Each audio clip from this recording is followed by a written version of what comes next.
নমস্কাৰ বন্ধু-বান্ধৱীসকল, আশা কৰিছোঁ সকলো ভালেই আছে।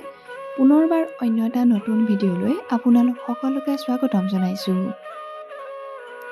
যিসকলে আমাৰ চেনেলটো পোনপ্ৰথমবাৰ বাবে চাইছে, তেওঁলোকে চেনেলটো প্লিজ ছাবস্ক্ৰাইব কৰি ল'ব।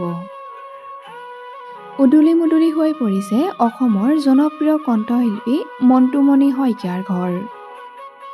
হয় বন্ধু-বান্ধৱীসকল, আপোনালোকে ঠিকেই শুনিছে। বিয়াত বহিবলৈ ওলাইছে অসমৰ জনপ্ৰিয় কণ্ঠশিল্পী মণ্টুমণি শইকীয়া।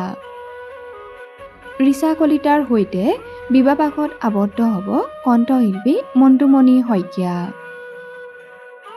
ইতিমধ্যে বিয়াৰ দিন ওচৰ চপাৰ লগে লগে দেখিবলৈ পোৱা গৈছে তিতাবৰৰ বাকলিহঁত কণ্ঠশিল্পী মণ্টুমণি শইকীয়াৰ ঘৰত উদুলি-মুদুলি হৈ পৰিছে।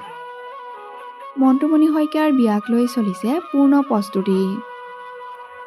জানিবলৈ পোৱা মতে বিয়ালৈ বহু জনপ্ৰিয় কণ্ঠশিল্পী অহাৰ লগতে আহিব বহু অভিনেতা-অভিনেত্ৰীও। ইতিমধ্যে মণ্টুমণি শইকীয়াৰ হ'বলগীয়া পত্নী ৰিচা কলিতাই ছ'চিয়েল মিডিয়াত শ্বেয়াৰ কৰিছে তেওঁৰ কেইখনমান বিশেষ ফটো, য'ত দেখিবলৈ পোৱা গৈছে ৰিচা কলিতাই কেক কাটি বান্ধৱীৰ সৈতে কইনা হোৱাৰ প্ৰস্তুতি চলোৱা। আমাৰ চেনেলৰ তৰফৰ পৰা কণ্ঠশিল্পী মণ্টুমণি শইকীয়া আৰু ৰিচা কলিতালৈ জনালোঁ বিয়াৰ অলেখ শুভকামনা আৰু শুভেচ্ছা।